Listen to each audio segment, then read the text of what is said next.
ganda e Adama Sow min mi heeɓi andu ɗum ta semble to Adama Sow hen saji ko yimiyanke mawɗo guila jimi ɗe o windi ay jimi ɗe o ɓamtata taw ko woɗɓe bindi ɗum hollirde wonde aɗa rewino kala ko windete e ɗemɗe guilliɗi e ko waɗete hen mbeɗa andi somi rokkima konngol ya wayno hay sinno ko yimre wotere ma artan amen hen hay sinno ko wullago jamma walla ko goɗɗum walla ko goɗɗum ceerno Adama bisimilla eyyi aɗa andi min jimi ɗe takkiɗe miɗeɗe waɗa tan ko sika tawi gorko pullo jooɗima walla debbo pullo jooɗima miijima waɗi jimi mum so suddima leppi leydi teddungal jimi ɗe potani maayde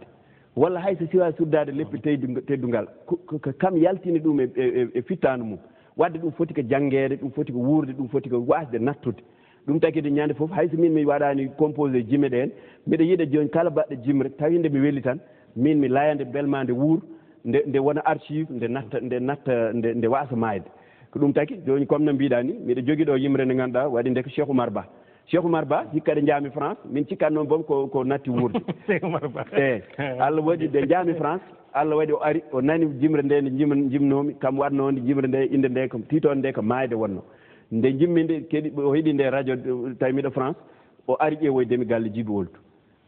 Allah hoddiri noon min kaldi ndeke mi andano wonde omo wuuri wadde miɗum duwano kam kadi waɗi nde ɗo yimre o inniri yimre nde ko wulago jamma o wi ko wulago jamma noddi ko ballal woppittake goto no jibina basal namni ko sagataɓe wonduɓe e casal ko gon wulago wulla e pular e dental kala mbo ene notito hen yo wonde pellital hanki nde en paamano mbiɗen janggude pular ko leltal famnoɓe kaɓana ɗum e dental ɓe coka ɓe leltina e gollal hande en paami janggude pular ko pertal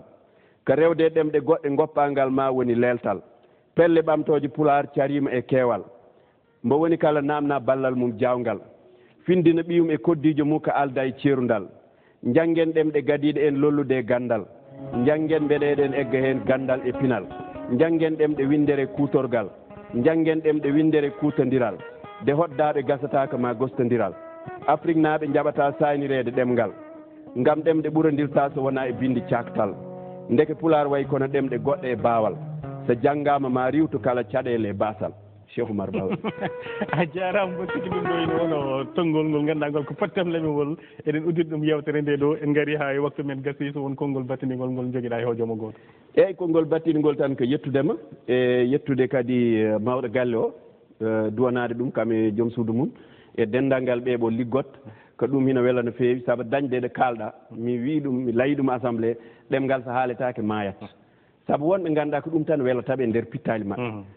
neɗɗo welata ɗum koko cikkumi hen woni e nder fittanu hina wela ɗum kono sa ala ɗo kaalɗa ɗum onon on mbaɗata min invité walla woɓɓe mbaɗata min invité horaki won yiɗɓe yomin ngar min kaala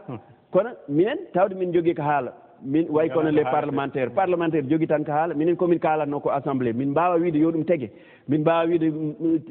minen mi wawi tan ko haalde ko tegoɓe noon mbawi min wallude tega ɗum ɓe ganda minen min meeɗi ɗum ɗo haalde saabu so wawi noon tan c'est comme hande ɓeɗo wonɓe assemblé wonɓe toon eɓe kaala pular kono soɓe teguetake ma ɓe nelnoɓeɓe toon ma ɓe mbi ɓe kam goni toon kadi ɗanade taw noon Allah ne andi heɓe toon liggo heɓe mbaɗa toon koɓe poti ko wadde wadde noon maɓɓe wonɓe ɓe assemblé hannde wonɓe toon miɗoɓe duwano miɗoɓe yetta miɗoɓe wiya wonde kala noɓe mbawi wat yoɓe kaalat hen yoɓe musnin hen ɗemgal ngal woni musninde ɗemgal ngal ko kaala ɗum so yiiɗi taw won mbo ɗum weeli so yiiɗi taw ala mbo ɗum weeli an kam haajuma ala hen min kam en tout cas ko on philosophie joguinomi toon ko ɗum mbaɗat noon et puis jarama denɗi Seydou Sow mboɗo sikki a waɗino mbaɗannoɗa so rokkude yewtere foof hakke mum namde ɗe ganduɗa ɗe no leliri foof aɗa jaabiro noon e fanno kadi mo ganduɗa o ko laaɓɗo tongaɗo mo yimɓe foof ina paamira a holliri kadi eɓe cakketɗa ɗo ƴettude yimre Cheikh Oumar Ba janggo ɗum hollirde wonde hay sa woni intellectuel mawɗo a janggoyi Maroc a janggoyi nokkuji goɗɗi a artiɗo e nder leydi ma haɗata ko wondemo nde intellectuel a fotani ɓoorade kala ko ganduɗa ko windete e nder ɗemgal ma ko janggate hen ɗum ko windande heetere kadi nde yimɓe foti jaggude musidɓe tedduɓe nde ɗo tonggode temedde ɗiɗi e capanɗe jeetati e ɗiɗi yewtere mon ngaalu ko mawɗo Adama Sow honorable député 11e 12e législature kañum wonno koɗo men hannde yo Allah rokku en hawrude yontere arore Allah jarama on jarama